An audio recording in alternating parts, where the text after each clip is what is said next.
ओम नमः शिवाय मित्रों। ओम नमो नारायण। ओम परमेश्वर महादेवाय नमः। ओम दम दुर्गाय नमः। मित्रों, आज मैं इस वीडियो के माध्यम से प्रवण के अर्थों का विवेचन जो कैलाश संहिता के माध्यम से, शिव पुराण कैलाश संहिता के माध्यम से 14वें अध्याय में कैलाश संहिता में जो वर्णित है उसे मैं आप लोगों के समक्ष इस वीडियो के माध्यम से सुना रहा हूँ। इसे आप लोग कृपया ध्यान पूर्वक सुनिए। इसको सुनने मात्र से सब अभिष्टों की प्राप्ति होती है। वामदेव जी बोले, भगवान षडानंद संपूर्ण विज्ञानमय अमृत के सागर, समस्त देवताओं के स्वामी, महेश्वर के पुत्र, प्रणतार्ति के भंजन कार्तिकेय, आपने कहा है कि प्रवण के 6 प्रकार के अर्थों का परिज्ञान अभिष्ट वस्तु को देने वाला है। यह 6 प्रकार के अर्थों का ज्ञान क्या है प्रभु? ये 6 प्रकार के अर्थ कौन कौन से हैं और उनका परिज्ञान क्या क्या वस्तु हैं? इनके द्वारा प्रतिपादित वस्तु क्या है और इन अर्थों का परिज्ञान होने पर कौन सा फल मिलता है? उन सब का सम्यक रूप से वर्णन कीजिए। ओम नमः शिवाय। ओम दम दुर्गाय नमः।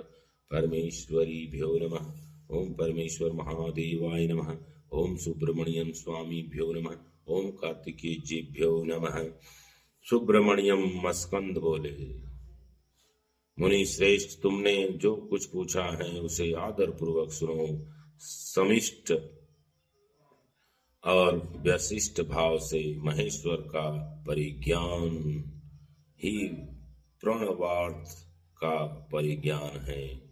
मैं इस विषय को विस्तार के साथ कहता हूँ। उत्तम व्रत का पालन करने वाले मुनीश्वर, मेरे इस प्रवचन से उन 6 प्रकार के अर्थों की एकता का भी बोध होगा। पहला मंत्र रूप अर्थ है, दूसरा यंत्र भावित अर्थ है, तीसरा देवता बोधक अर्थ है, चौथा प्रपंच रूप अर्थ है, 5वां अर्थ गुरु के रूप को दिखलाने वाला है और 6ठा अर्थ शिष्य के स्वरूप का परिचय देने वाला है। इस प्रकार ये 6 अर्थ बताए गए। मुनि श्रेष्ठ, उन 6 अर्थों में जो मंत्र रूप अर्थ हैं उसको तुम्हें बताता हूँ। उसका ज्ञान होने मात्र से मनुष्य महाज्ञानी हो जाता है। प्रवण के वेदों ने 5 अक्षर बताए हैं। पहला आदिस्वर अ, दूसरा 5वां स्वर उ, तीसरा पंचवर्ग परवर्ग का अंतिम अक्षर म, तो म, उसके बाद चौथा अक्षर बिंदु और 5वां अक्षर नाद। इनके सिवा दूसरे वर्ण नहीं है। यह सम्मिष्ट रूप वेदादि प्रवण कहा गया है। नाद सब अक्षरों की सम्मिष्टि रूप है। बिंदु युक्त जो 4 अक्षर हैं वे व्यशिष्ट रूप से शिववाचक प्रवण में प्रतिष्ठित हैं। इस प्रकार मित्रों, ओम, अ, उ और म इसको मिलाया जाएगा तो ओम होगा। मित्रों, ओम विद्वान अब यंत्र रूप या यंत्र भावित अर्थ सुनो। यह यंत्र ही शिवलिंग रूप में स्थित है। सबसे नीचे पीठ अर्घा, जो अर्घा है मित्रों, वो उसको पीठ बोला जाता है। पीठ लिखे, उसके ऊपर पहला स्वर आकार लिखें, उसके ऊपर उकार अंकित करें और उसके ऊपर पव गर्ग का अंतिम अक्षर मकार लिखें। मकार के ऊपर अनुस्वार और उसके भी ऊपर अर्धचंद्रकार नाद अंकित करें। इस प्रकार यंत्र के पूर्ण हो जाने पर साधक संपूर्ण मनोरथ सिद्ध होता है। इस प्रकार यंत्र लिखकर उसे प्रवण में ही विशिष्ट करें। उस प्रवण में से ही प्रकट होने वाले नाद के द्वारा नाद का अवसान समझें। मुने, अब मैं देवता रूप तीसरे अर्थ को बताऊंगा और सर्वत्र गूढ़ हैं। वामदेव तुम्हारे स्नेहवश भगवान शंकर के द्वारा प्रतिपादित उस अर्थ का मैं तुमसे वर्णन करता हूँ। ओम नमः शिवाय।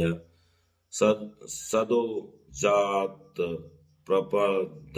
प्रपदामी, यहाँ से आरंभ करके सदाशिवोहम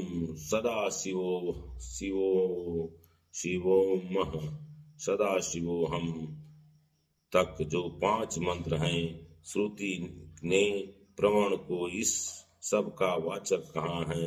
इन्हें ब्रह्म रूपी 5 सूक्ष्म देवता समझना चाहिए। इन्हीं का शिव की मूर्ति के रूप में भी विस्तार पूर्वक वर्णन है। शिव का वाचक मंत्र शिव मूर्ति का भी वाचक है, क्योंकि मूर्ति और मूर्तिमान में अधिक भेद नहीं है। ईशान मुकुटोपेतः, इस श्लोक से आरंभ करके पहले इन मंत्रों द्वारा शिव के विग्रह का प्रतिपादन किया जा चुका है। अब उनके 5 मुखों का वर्णन सुनो। पंचम मंत्र ईशानायः सर्व विद्यमानः विद्यानामः को आदि मानकर वहां से लेकर ऊपर के सदोजात मंत्र तक क्रमशः एक चक्र में अंकित करें। फिर सदोजात से लेकर ईशान मंत्र तक क्रमशः उसी चक्र में अंकित करें। ये भी 5 भगवान शिव के 5 मुख बताए गए हैं। पुरुष से लेकर सदोजात तक जो ब्रह्म रूप 4 मंत्र हैं, वे ही परमेश्वर देव के चतुर्व्य पद पर प्रतिष्ठित हैं। ईशान मंत्र सदोजातादि 5 मंत्रों का समिष्ट रूप है। सुने मुने, पुरुष से लेकर सदोजात तक जो 4 मंत्र हैं, वे ईशान देव के व्यशिष्ट रूप हैं। इसमें अनुग्रहमय चक्र कहते हैं। यही पंचार्थ का कारण है। यह सूक्ष्म, निर्विकार, अनामय पर ब्रह्म स्वरूप है। अनुग्रह भी 2 प्रकार के हैं। एक तो तिरोभाव आदि 5 कृत्यों के अंतर्गत हैं। दूसरा जीवों को कार्य कारण आदि के बंधन से मुक्ति देने में समर्थ है। यह दोनों प्रकार का अनुग्रह सदाशिव का ही द्विविध कृत्य कहा गया है। मुने, अनुग्रह में ही सृष्टि आदि कृत्यों का योग होने से भगवान शिव के 5 कृत्य माने गए हैं। इन 5 कृत्यों में भी सदोजात आदि देवता प्रतिष्ठित बताए गए हैं। ये 5 पर ब्रह्म स्वरूप तथा सदा ही कल्याणदायक हैं। अनुग्रहमय चक्र शांतयतीत कला रूप हैं। सदा शिव से अधिष्ठित होने के कारण उसे परम पद कहते हैं। शुद्ध अंतःकरण वाले सन्यासियों को मिलने योग्य पद वही हैं जो सदा शिव के उपासक हैं और जिसका चित्त प्राण वो उपासना में संलग्न है, उन्हें ही इसी पद की प्राप्ति होती है। इसी पद को पाकर मुनीश्वर गण उन ब्रह्म रूपी महादेव जी के साथ प्रचुर दिव्य भोगों का उपभोग करके महाप्रलय काल में शिव की समता को प्राप्त हो जाते हैं। वे मुक्त जीव फिर कभी संसार सागर में नहीं गिरते। ते ब्रह्मलोकेषु परमान्तकाले मरामृताः परिमुच्यन्ति सर्वे। ओम। इन सनातन श्रुतियों ने सभी अर्थ का प्रतिपादन किया है। शिव का ऐश्वर्य भी यह समिष्ट रूप ही है और अथ वरदेव की स्तुति भी कहती है कि वह संपूर्ण ऐश्वर्य से संपन्न है। संपूर्ण ऐश्वर्य प्रदान करने की शक्ति सदा शिव में ही बताई गई है। चमकाध्याय के पद से युक्त यह सूचित होता है कि शिव से बढ़कर दूसरा कोई पद नहीं है। ब्रह्म पंचक के विस्तार को ही प्रपंच कहते हैं। इन 5 ब्रह्म मूर्तियों से ही निर्वृत्त आदि 5 कलाएं हुई हैं। वे सब की सब सूक्ष्म भूत स्वरूपिणी होने के कारण रूप में विख्यात हैं। उत्तम व्रत का पालन करने वाले वामदेव स्थूल रूप में प्रकट जो यह जगत प्रपंच है, इसको जिसने 5 रूपों द्वारा व्याप्त कर रखा है, वह ब्रह्म अपने उन 5 रूपों के साथ ब्रह्म पंचक नाम धारण करता है। मुनि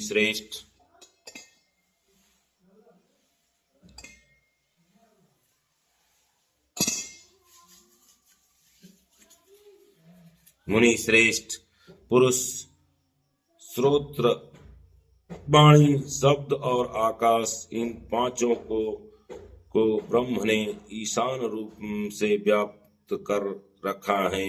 मुनीश्वर प्रकृति त्वचा पाणी स्पर्श और वायु इन 5 को ब्रह्म ने ही पुरुष रूप में व्याप्त कर रखा है। अहंकार नेत्र पैर रूप और अग्नि ये 5 अघोर रूपी ब्रह्म से व्याप्त हैं। बुद्धि रसना वायु रस और जल ये वामदेव रूपी ब्रह्म से नित्य व्याप्त रहते हैं। मन नासिका उतस्त गंध और पृथ्वी ये 5 सदोजात रूपी ब्रह्म से व्याप्त हैं। इस प्रकार यह जगत पंच ब्रह्म स्वरूप हैं। यंत्र रूप में बताया गया जो शिववाचक प्राण है, वह नाद पर्यंत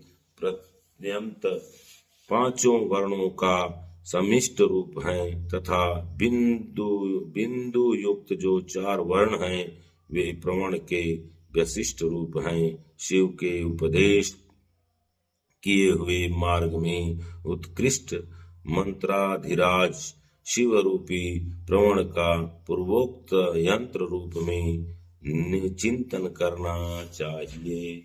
मित्रों, इस अध्याय का यहीं पे अध्याय समाप्त होता है। प्रवण के अर्थों का विवेचन जो इस अध्याय के माध्यम से मैं आप लोगों के बीच में सुनाया है। कृपया इस वीडियो को अधिक से अधिक लाइक कीजिए, शेयर कीजिए, सब्सक्राइब कीजिए, कमेंट कीजिए। मित्रों, ओम नमः शिवाय, ओम परमेश्वर महादेवाय नमः, ओम दम दुर्गाय नमः, ओम महादेवाय नमः, महाकालाय नमः, ओम नमः शिवाय। मित्रों, अब आने वाले वीडियो में शैव दर्शन के अनुसार शिव तत्व, जगत प्रपंच और जीवत्व के विषय में विशद विवेचन तथा शिव के जीव और जगत की अभिन्नता का प्रतिपादन। ओम नमः शिवाय मित्रों, ओम नमः शिवाय, ओम नमः शिवाय मित्रों।